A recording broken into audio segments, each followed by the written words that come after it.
ঈদের জন্য কেনাকাটা করছি। বিয়ের পর আমার প্রথম ঈদ আমার হাজবেন্ডের সাথে। আমি জাস্ট বেড়াতে যাই শ্বশুর বাড়িতে। আমাকে ডায়মন্ডের রিং উপহার দিয়েছে, আমি আমার হাজবেন্ডকে একটা ডায়মন্ডের রিং উপহার দিয়েছি। হাজবেন্ডের পায়ে ধরে সালাম করব।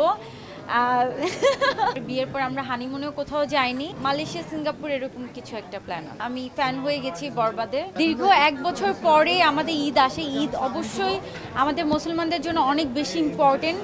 আর পরিবার পরিজন সবাইকে নিয়ে ঈদে আমাদের একটা সুন্দর সময় পার করতে হয়।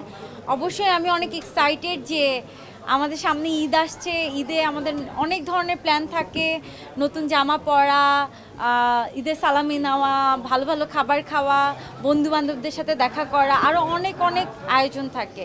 সো ঠিক সেমভাবে আমারও অনেক প্ল্যান আছে। এই তো এখনও শপিং করছি, ঈদের জন্য কেনাকাটা করছি, পরিবারের জন্য, আত্মীয় স্বজনদের জন্য কেনাকাটা হচ্ছে। এই তো বিয়ের পর আমার প্রথম ঈদ আমার হাজব্যান্ডের সাথে। আমি অনেক বেশি এক্সাইটেড যে আমার মানে একটা নতুন পরিবার পেয়েছি। আমি নতুন পরিবারের সাথে এবার ঈদ করব। যদিও আমার কাবিন হয়েছে, এখন শ্বশুর বাড়িতে তেমন করে আমার যাওয়া আসা নেই। আমি জাস্ট বেড়াতে যাই শ্বশুর বাড়িতে। সো আমার হাজব্যান্ড আমার বাসায় বেড়াতেই আসে। সো আমি এবার ঈদে বেড়াতে যাব শ্বশুর বাড়িতে, শাশুড়ির হাতে রান্না খাবো। এই তো তেমনই একটা সুন্দর প্ল্যান আছে। ঈদে তো অবশ্যই আমার পক্ষ থেকে আমার হাজব্যান্ডের জন্য উপহার থাকবে। সে যা পছন্দ করছে আমি তাই তাকে কিনে দিচ্ছি। পাঞ্জাবি থেকে শুরু করে আরও যা যা আছে সব কিছুই, মানে একটা মানুষের যা প্রয়োজন হয় তাই। আমাকে সালোয়ার কামিজ কিনে দিয়েছে, আরও অনেক শপিং বাকি আছে আমাদের। ও আমাকে ডায়মন্ডের রিং উপহার দিয়েছে, আমি আমার হাজব্যান্ডকে একটা ডায়মন্ডের রিং উপহার দিয়েছি।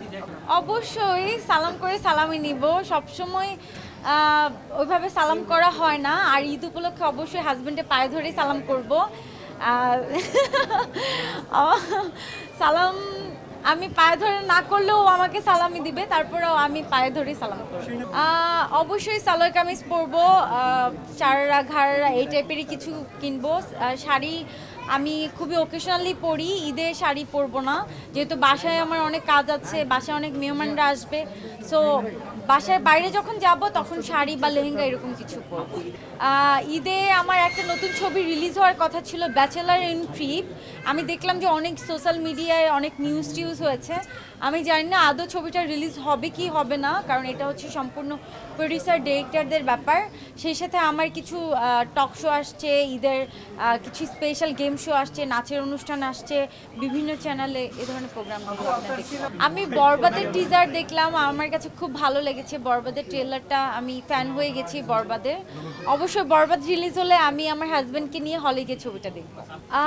ঈদে আমাদের প্ল্যান আছে দেশের বাইরে কোথাও ঘুরতে যাওয়ার। আপনারা অনেকেই জানেন আমার বিয়ের পর আমরা হানিমুনেও কোথাও যাইনি। সো তেমন একটি প্ল্যান আছে, যদি আমাদের ভিসা সংক্রান্ত কোনো ঝামেলা না থাকে আমরা ঈদে চেষ্টা করব দেশের বাইরে কোথাও যাওয়ার। ঈদের পরে না, সেনজেন ভিসার জন্য অ্যাপ্লাই করেছিলাম, সেনজেন ভিসা হতে অনেক টাইম লাগবে, আর এই জন্য সেনজেন ভিসা এখন আমরা পাইনি। সম্ভবত মালয়েশিয়া সিঙ্গাপুর এরকম কিছু একটা প্ল্যান আছে। অবশ্যই সাকিব খানের ছবি বরবাদটাকেই আমি ফার্স্ট প্রায়োরিটি দিচ্ছি।